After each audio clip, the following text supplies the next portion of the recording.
Welcome to the SoundWorks Collection. I'm Michael Coleman, and I am so excited to be rejoining with two old friends. Every time I come back to one of the films your team has been working on, I expect big things. Your movies, I feel like, are incredibly dynamic, and when I found out that you guys were working on Fast and the Furious 9, I felt that the franchise obviously has always been, in good hands when it comes to, the directors and the composers and the sound team. Frankie and John, thank you guys so much for being here. Thank you. Thanks for having us. It's a blast. So for both of you, you've had a long history, I guess, of being involved with this franchise. I guess for you, John, you've been involved with since number 5, and Frank since number 4. How do you describe that relationship? What is it like to be part of the Fast and the Furious family? It's tight knit, really. There's a shorthand over the years that we're able to build. There's a camaraderie. It's almost an extension of the movie. It's all about family, and just a recent text from Justin was appreciating JT and I, and being part of the family. So, what about for you, John? It's interesting because I think the Fast and Furious series has a realness to it that Justin expects. I'm just going from Fast 5, and Justin trying to hone in what he needs. And there's a reality that he expects in the films. How far you go from that is always kind of a moving target. Only he really knows, but he's got his finger on the pulse. So it's tracking him. That first film, 5, for me, was just sort of tracking him to see how far you can go with things, because it was interesting. And he told me too, when he interviewed me for the job, he told me, he goes, there's going to be a mark that you've got to hit, as between reality and what's just exciting and over the top. So I love about the franchise. That's something that listening to an interview with him, it's always the idea of one-upping what you did previously. And after looking at what he did, in 6, I was like, I don't know where else you go. And obviously they found more space in space. We actually went to space, and it was just, I find that, these films are exciting and they bring the audiences because there's a certain aspect of just, it lives in a world of reality, but then there's also this kind of right, how is this possible? I like the characters say, how are we not dead yet? So for you guys, how do you describe the tone of realism and the world of realism and hyper realism Hollywood action film? Well, it kind of, there's a track record, and I think as I recant the story before we even started on 9, we always kind of, as an inside joke, when are we going to go to space? What's next? Space, those kind of things. Like we've done everything else. And we had an early draft of the script, and sure enough, it was in there. So we did have a little, inclination that we'd end up there. But as far as the overall sound of what's happening with the movies, and they kind of the action pictorially is one up, and then we follow suit. They're just all different. And then, like JT was saying, as far as the picture editorial, there's those respites that we get to make things dynamic or big, full sounding, without getting too worn out and wearing down the audience. But it's funny, when people talk to me about Fast and Furious, they always say the same thing. It says, I can't not watch that. I go, well, what do you mean? Is it, the acting really gets you? And they say, no, it's just the crazy stunts. I can't wait to see what they do next. That's, everybody says that, whether they're 20 years old or 70 years old. It's kind of amazing what a huge audience just wants to see somebody fly across the freeway and catch their girlfriend. It's kind of amazing. So when, you guys were first, when they reconnect with you and say, hey, guess what? We're doing another one. Where do you guys start? Obviously, you're given, I imagine, a script, but how do you like to work with Justin? Where is his ear going? Yeah, how do you guys just start with the first process of spotting a film like this? They all vary a little bit. We'll go and watch it. We'll have some kind of preliminary contact but our first look is their rough cut. That's when we kind of get an idea of really what's happening, either in the cutting room or on the stage, prior to any preview that's coming up. So that's our first look. And for you guys, composer Brian Tyler has been involved with this franchise too for a long time, and he carries a lot of the soundtrack, or just when I say soundtrack, I mean just like what the audience is hearing. There's a rhythm, there's a pacing, there's a large task on his end. How do you guys even decide who takes lead, or just the what editorial, how their pace is? How does everyone cross pollinate and not get in the way of one another, or get in the way and do something unique? That's a great question, because sometimes you can't really see on picture where the breaks are going to be. In other words, where music's going to take over for a little bit, or where the effects are, whatever the case is. The one thing we know for sure is if there's dialogue, we're going to hear it. That's a given, right? The other given is what phrasing Brian's actually writing in and what kind of melody he has going. So hearing the melody or keeping track of the melody, I think, is super important.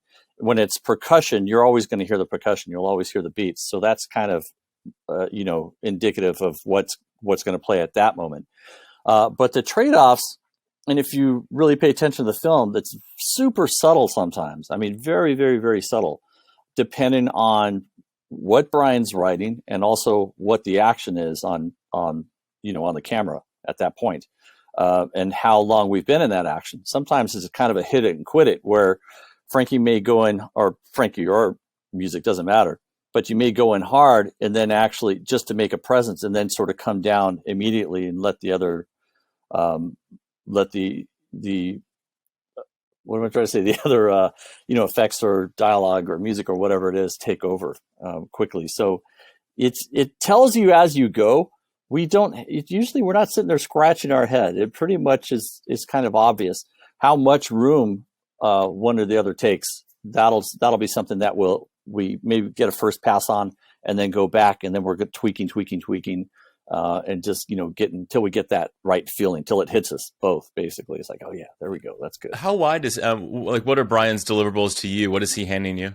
On this one, this was a little bit different because the mock-up was totally split. It was from the very beginning, from the first temp dub, which was a few months before a couple months before we started pre-dubbing. He would give me 60 stereo pairs, let's say 60 to 80 stereo pairs, so I can have a lot of motion. I can actually really push, pull, all sorts of direction with it. But for the temp dub, you don't have a lot of time to do that sort of thing. So it's kind of, you just place it and go and deal with it later. But it was pretty much the final music for the film. And then before he got into before we started pre-dubbing, he actually went and recorded, I think it was Air Studios. They recorded the strings, the horns, and the perks.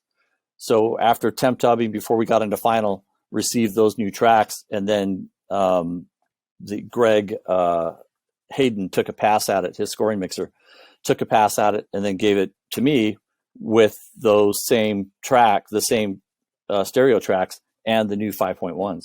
And then I had a chance to go through the score, usually about a reel a day, something like that. This one may not have been as much time. I think I probably was about 6 hours a reel to pre-dub the music.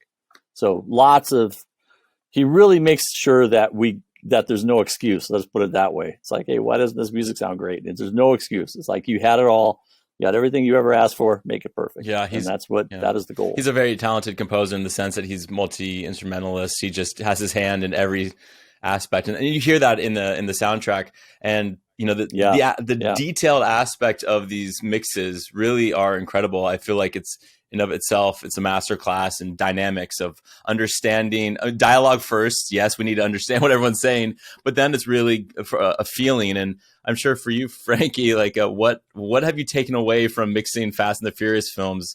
Because you never get tired of a car rev or a tire skid. Like, these are all things the audience is leaning into and feeling, and it helps get them, in that driver's seat. So what have you found with mixing these films that's maybe a little different than other soundtracks? Well, because, the franchise has been around as long as it has, and the DNA is actually car racing.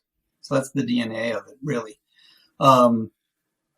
So what we try to do really is keep it as dynamic as possible, keep it emotionally interesting musically. So we want to hear all of those threads going together, all that movement. And then it allows us to really kind of, open up the dynamic panning, movement, subharmonic, start, really kind of moving and grooving and trading off. But the DNA really is, the car racing, which then lends itself to mid-range. So we really have to impacts, guns, metal, crashing, glass, all those things are could be hurtful and, kind of wearing on your ear. So we just kind of manage that material the best we can, either pitch it down, compression, limiting, equalization, all that stuff kinds of come into play, and just getting in and out of things as quick as possible, tell the story sonically, and then move on and make sure that we're clear. And we always have the little respite. All those action pieces have a respite kind of dispersed throughout the sequence. And it's more about communication. Where are the good guys? Where are the bad guys? Turn left, turn right, all those things. So we call it, just get me to Mia, who is always, or someone like her who is giving instructions and overseeing the battlefield, if you will. So we always, have these little goals. Get me to Mia, we get the rest, then we come back. So we just mix for the demographic. This demographic of these films are, 14 to 30 years old, plus or minus a little bit. And, they want to move, they want to groove, they want to bump, they want to, it's high octane pictorially. So sonically we follow all that, but we're very aware of hurting, kind of turning people away from it. We want them to embrace it and be in it, because part of that story is be in the frame, not watching the frame of film. You want to be in it, and that gives you the excitement and the, and that's our goal, really. That's great. Yeah. So here's a real question. Are either of you car guys, the quintessential car guy who knows every sound, every gear shifter, like because we all know that someone's going to raise their finger and be like, no, that's not right. So how deep do you guys get yourselves? Well, that's Peter. That's Peter's job right there. I mean, I had a 93 Mazda RX-7 third gen, about 510 horsepower for a 2,400 pound car, which was the fastest ride you've ever been in. But as far as, the reality, Peter's the one who tracks all that stuff. And this is Peter Brown, who's the, supervising sound editor. So and you guys have, he started on Fast and Furious 3. And so he's probably one of the oldest folks. He's been around the longest in terms of being involved with this franchise. Well, so where are his ears? How does he kind of guide everyone? Because I'm sure he has his own kind of level of scrutiny. Universal has given him everything needed to be successful. So there's always enough in the budget to go out and record. So every film gets a very, specific set of vehicles. They go out, they've gone to Hawaii, they've gone to location, gone down to California City, and done a lot of recording. So all that stuff is authentic. Let it be the car or the make of the car or the power plant of the specific, if it be a tuner or a muscle car, or whatever it is, he gets it. Now, of course, they're augmented, because they have to be bigger than life, but the DNA of it, the base elements are mainly the real deal. That's great. And Paul Alessino, who works with him, who works with Peter, he's been on all of them and one. Yeah, he wasn't on two, I think, but he was definitely on one. The longest, yeah. He's the glutton for punishment. Yeah. It's pretty incredible just to see how long this franchise and the story and these characters have been part of the storyline. When we follow, it reminded me of something when Han came back up. Sorry, the spoiler alert, by the way. Han comes back. I think he's in the trailer, so it's not a complete giveaway. But Yeah, it's That's just true. you forget how long these characters have been together. Does that have the same kind of sense when it comes to sounds? Is there a sound for Dom's car, or are there returning sounds that come up?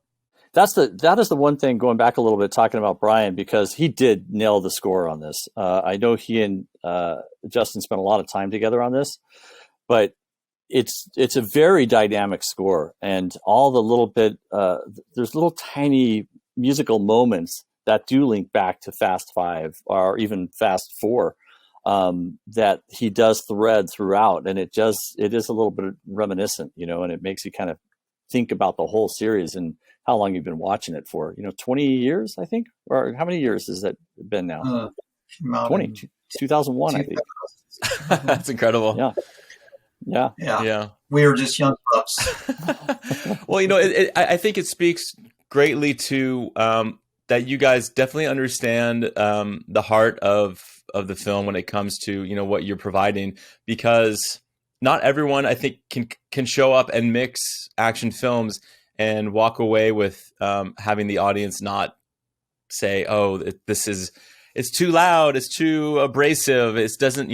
That's when we kind of cringe. We say, "Oh, our idea is to be in the background and to make you fall in," like you're saying, Frankie, of just being a part of the experience. So when do you guys know when it is?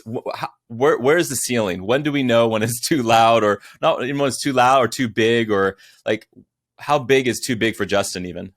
I'll just say that it definitely starts at the beginning when you're talking about turning a film from loud, which can hurt, to just big. It really just, when you say immersive, I mean, that low end coming at you, it just really makes you feel like, wow, there's something huge happening.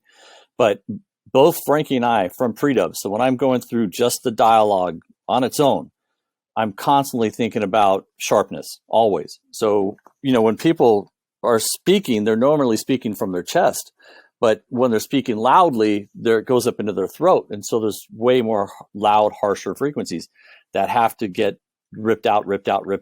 But to get through the car, to get through the music, the dialogue has to be electronically, it has to be very, very, very big. I think we benefit from as many playbacks as we can get. We can play it for ourselves as many times as possible. There's a benefit to that, which we, were able to do on this one as well. And then on this particular one, we were left to our own devices in a way. So rather than managing, as far as the filmmaker's component, Justin and the picture editors, instead of managing 20 minutes at a time, they were kind of seeing the temp, they were seeing the final mix in broad stroke, in kind of like the whole film. So it was a little different than the exposure was a little different than we've had in the past, where you can really kind of hone in and really kind of pick things out. With our experience with them was beneficial. So we're able to mix the film, play it back from, as I recall, JT, it was from our temp. We had very minimal thoughts for the temp. And then when we got into final mix, we did the same thing. We have ample time. We really exercised, everything we could in the storytelling side, the dynamic side, the immersive component, clarity.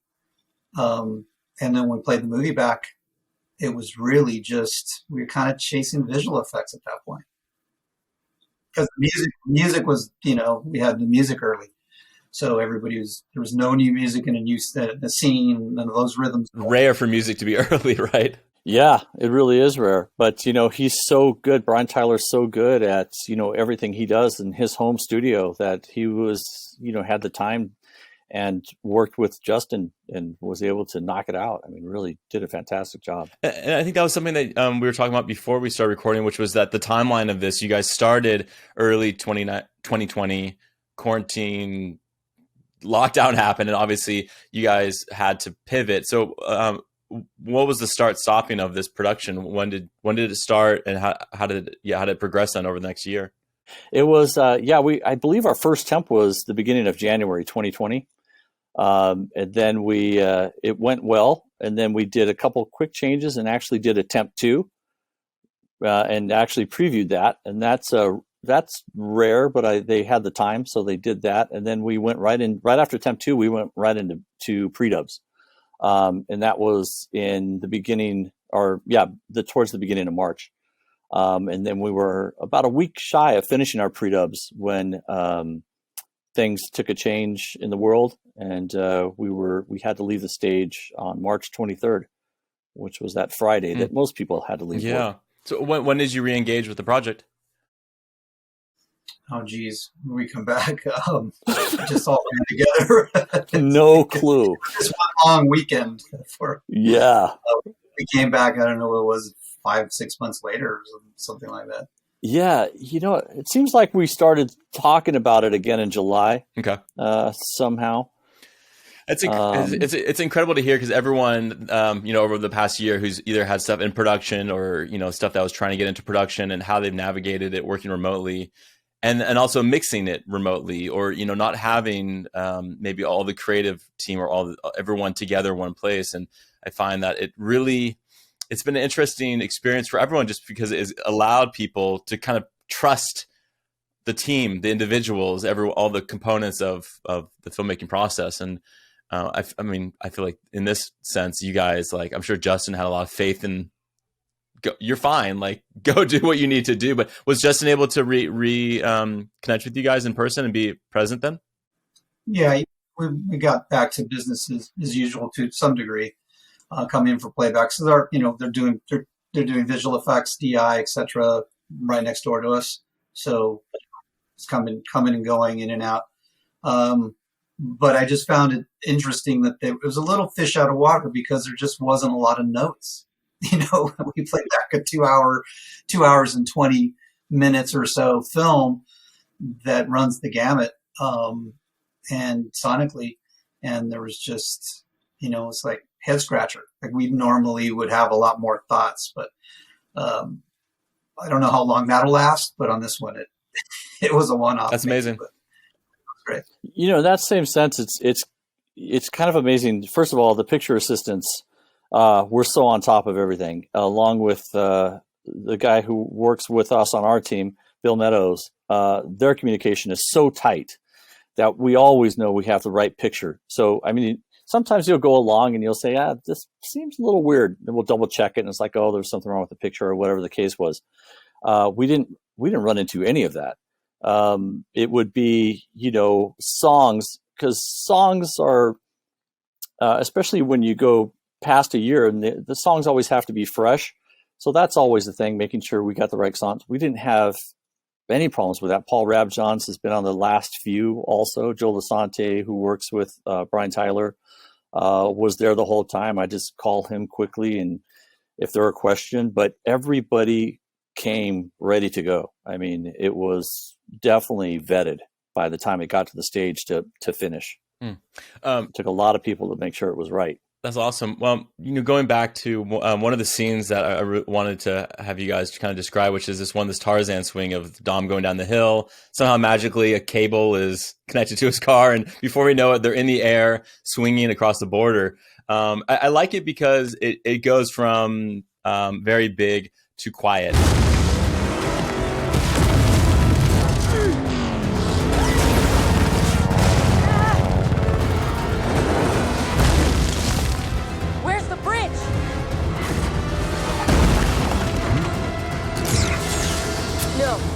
No, Dom.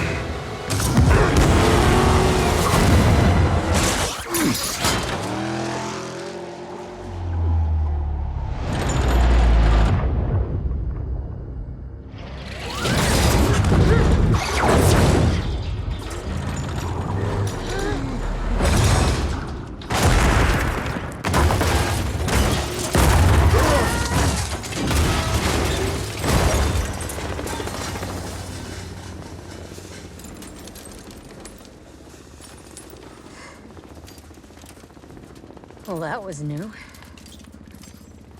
And there's always a moment where the passenger's like, no. And in this case, it was Letty with Dom driving, and he hits the NOS, which is another signature for the film. And, the cable they hit the post and the cable comes free and it locks to the front right rear or tire or rim. And they get this Tarzan swing, as it's been described.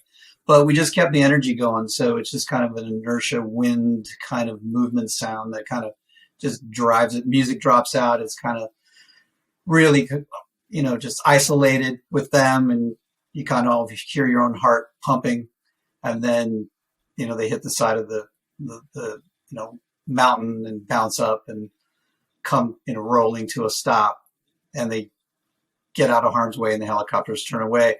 Really the biggest challenge was at the very end while they're sitting, the glass in the car is coming little bits at a time. And they kept adding one here and one there. It was just kind of, it's the only thing in the highlight when he's talking. We have this glass drops from the mayhem and the debris.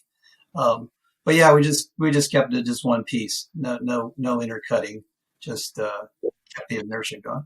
The Letty line in there, I thought was the funniest line in the film, where she looks at him, she goes, "Well, that was new." Yeah, just laughed every single time.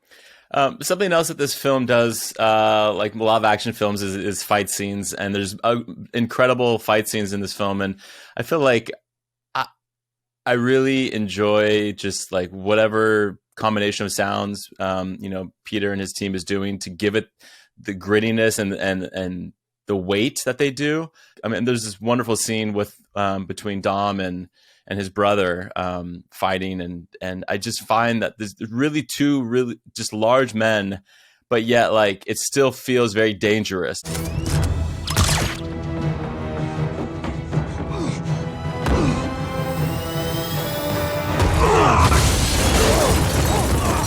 Otto, sending you new pickup location.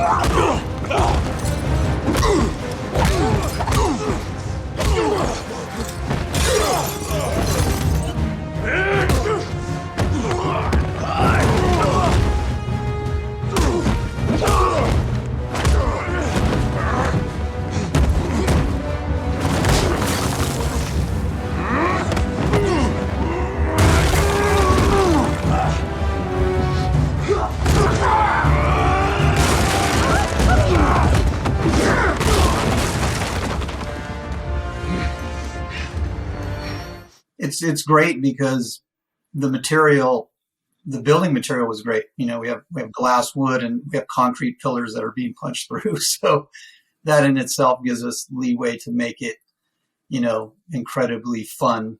A lot of movement, crashing through walls and whatnot. So they're big guys. We want to keep the weight all the way from their Foley, keep them weighty, and then just keep everything kind of on the thicker side. So exaggerate it, kind of just, again, detail oriented, very dynamic, try to cover all those frequencies, especially the low end stuff. And just kind of, dance around with music, and their grunting makes a big efforts are also important. The drive of the music's important. So it all comes together.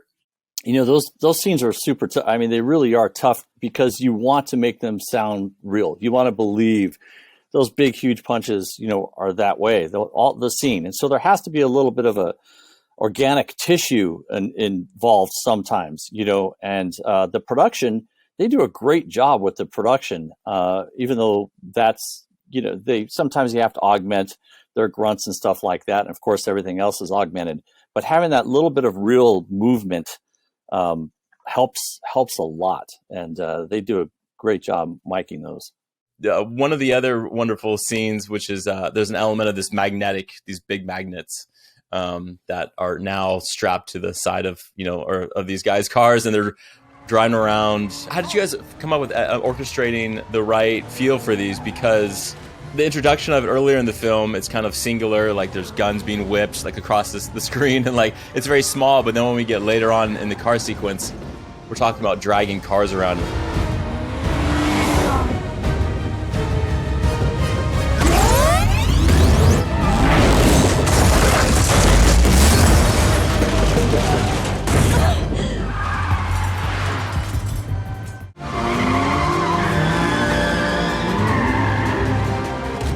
Now.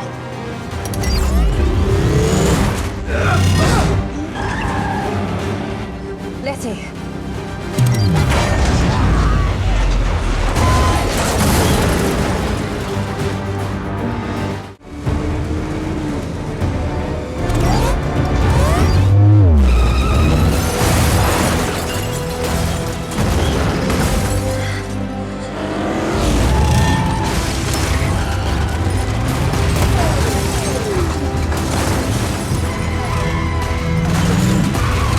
Well, they're tonal, just by what they are. So, that kind of gets lost. So there has to be some fluctuation sonically to be able to kind of cut through, because we're telling a story. So it has to cut through all the other material.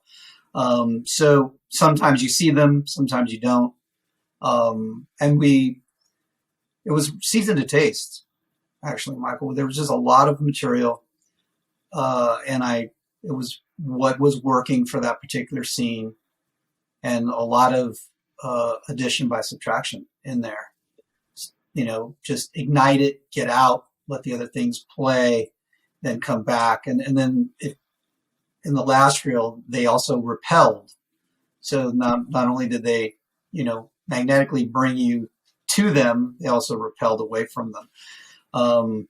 So they all had a different flavor in each vehicle, all the way into the space sequence where they go awry up there. But they're all just a bunch of material, just kind of seasoned to taste through that sequence, and what worked and what didn't work, we got rid of. So it was a concept in which we were kind of flying with, and Peter just had a bunch of great sounds.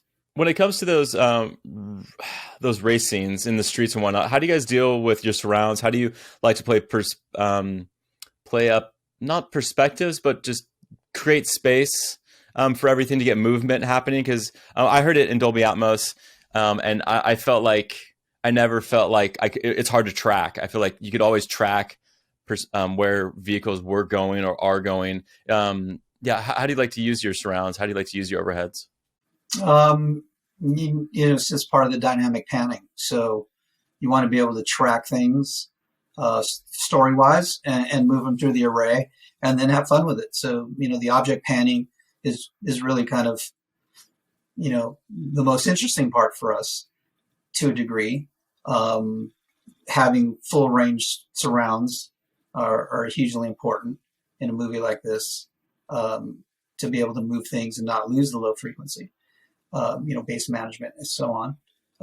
So it's just kind of a lot of pre and post things before you see it, and after you see it, have stuff move around, and then the picture kind of leads us, effects wise, it leads us, to telling that story as well. One of the most one of maybe it's unexpected, but one of the I think positive aspects of immersive mixing is that we're now given music, I feel like, a little more space than just the LCR, or maybe just pulling some of the room or the verb into the back wall. John, what have you found mixing music, and especially in this film? How do you treat your tracks, and when do you pull stuff farther and higher from the front screen? Well, that's really, helping with that. The previous answer is that it's not it's when you don't, right? Because you have to reserve, otherwise you'll never be able to get that pop. So you get the pop, and then you have to go back down and reserve, but you don't ever want anybody to feel that they're not getting their, $20 worth, basically.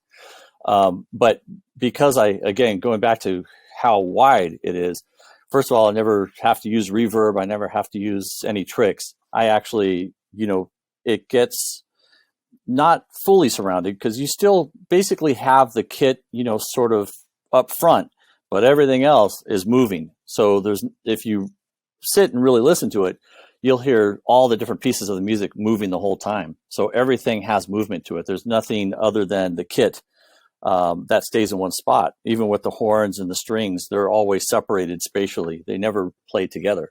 But to me, that's one way to be able to keep the music tracked under the scenes, the busier effect scenes. You track them by, it's like, boom, and always in rhythm. So everything moves in rhythm, so you don't get thrown out of a rhythm, because all of these scenes and all of these films have a rhythm that's built in, and you have to be able to support that. If you take a scene and you've got music, that's hitting the cuts and everything, but yet internally your music is out of rhythm with itself, you may not be able to like notice it, but you'll feel it for sure.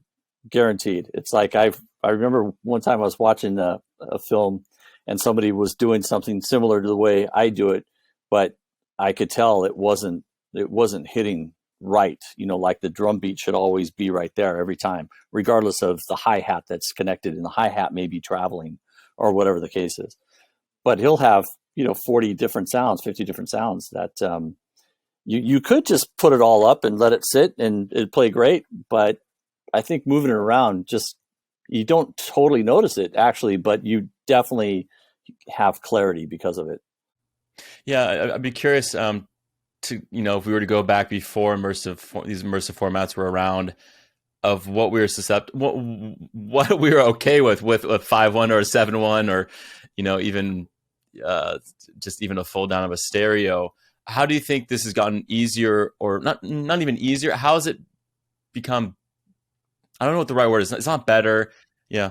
It's actually more, I remember in 2002, I won't say the film, but I was on a film that the film was actually boring and the music was really good. And the composer, who was awesome, came in, boom, here you go. A ton of stereo pairs back in that day. And I really had a lot of, I took advantage of the time I had and gave it a ton of movement, and it made the film better.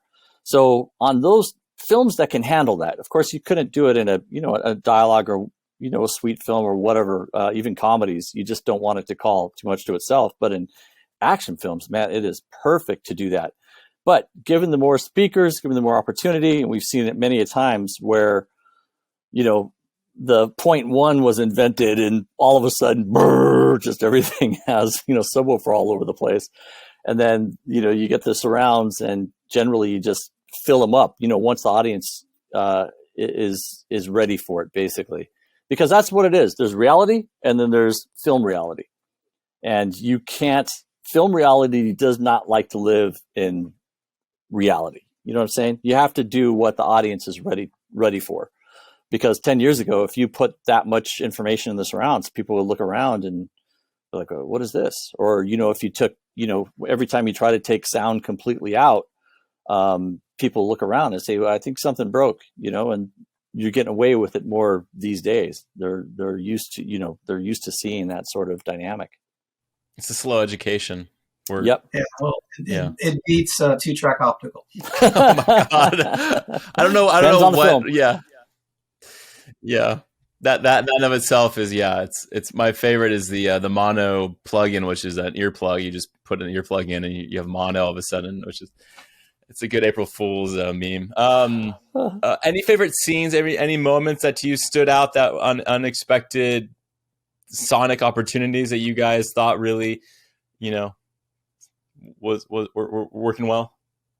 For me, I really like the Han introduction when he comes back, and then they're inquisitive, where have you been? And we track that story, and it's a flashback, real time, then coming in at flashbacks, and we're introducing a new character, and it's really sweet sounding. There's rains and thunders, and they're married to, they tie into the music and just movements and airs and just real subtle things in immersive format. It just was a lot of fun. It's on the quieter side, subtle, but I thought it was really came out well. For me, it was the last time we go to space, and the music is very subtle, very sweet. It's quiet. You hear a little bit of the rocket, and it goes into the magnet sort of freezing, not being able to function. And then he says, it goes through the speech that Roman gives, which I thought was really, really well done. It gets you, it's an emotional buildup, and they decided to slam it. And so they're going to ram the satellite. They're going to run through it with their Fiero, and all the sound in there, I just thought was fantastic. Again, we're talking about, what's film reality versus reality, because in reality, you shouldn't hear any of that. But in film reality, it was just a really nice rolled off, not too loud. I thought it was just perfect for this film. I thought it worked so well. It gave me goosebumps. Yeah, I definitely was looking at the single pane windows. I'm like, I don't know what the pressure is anymore on these cars, but amazing, really amazing. It's really fun. Polymer coating. Right. Yeah.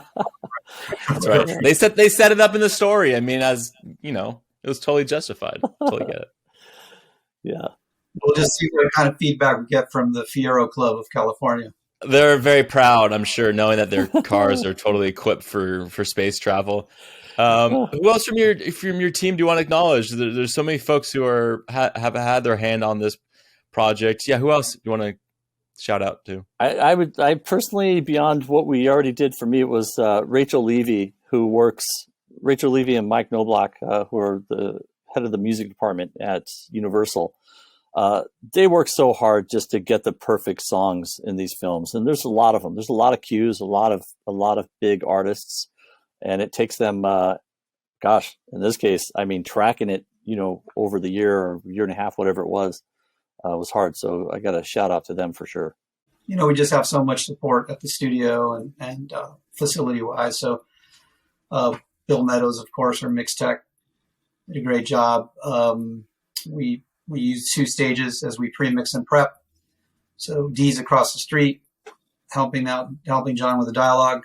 So his contribution is important as well. And then the one that keeps us all in check, Kirsten Smith, who runs it all for us, did a great job on just keeping us clean.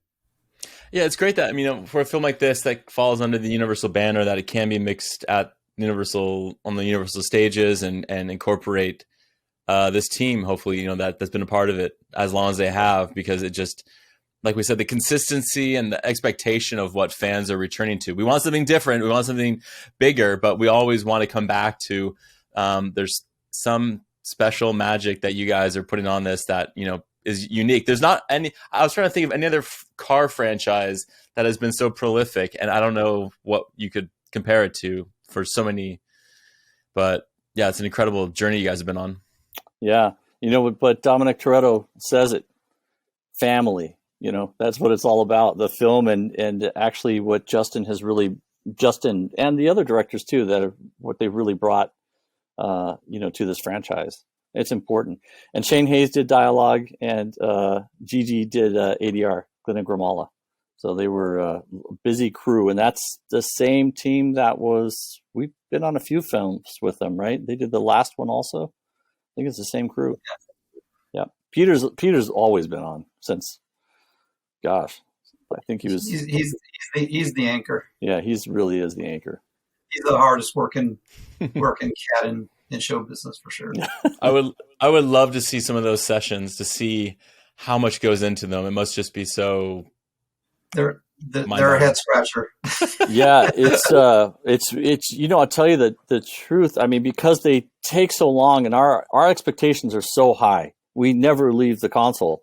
We'll take turns under headphones also. So, like I said, our first pass, we're listening to our pre-dubs kind of straight through with the music sort of roughed in, and we're taking notes on things that we can, clean up. For me, it's like, I'll go through and say, okay, I could fix this. I get this better, whatever the case is. And while Frankie's doing a 4-hour pass, I can go under headphones and I can tweak things under headphones.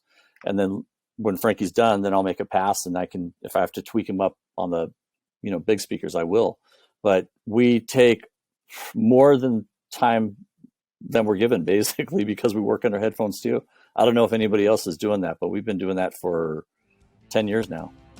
Frankie and John, thank you guys both so much for your time. It's so great to reconnect with you guys and to hear about the Fast 9, the Fast Saga. And I can't wait to see what's next. I can't imagine they're going to slow down. At the end of these films, they set it up. We know there's another one that they're dangling for us as an audience. So I'm excited to see what's going to happen next. So I have a feeling you might be involved. Who knows? Yep. I mean, listen, Little B needs to make a life for himself, so he's got another 30 years.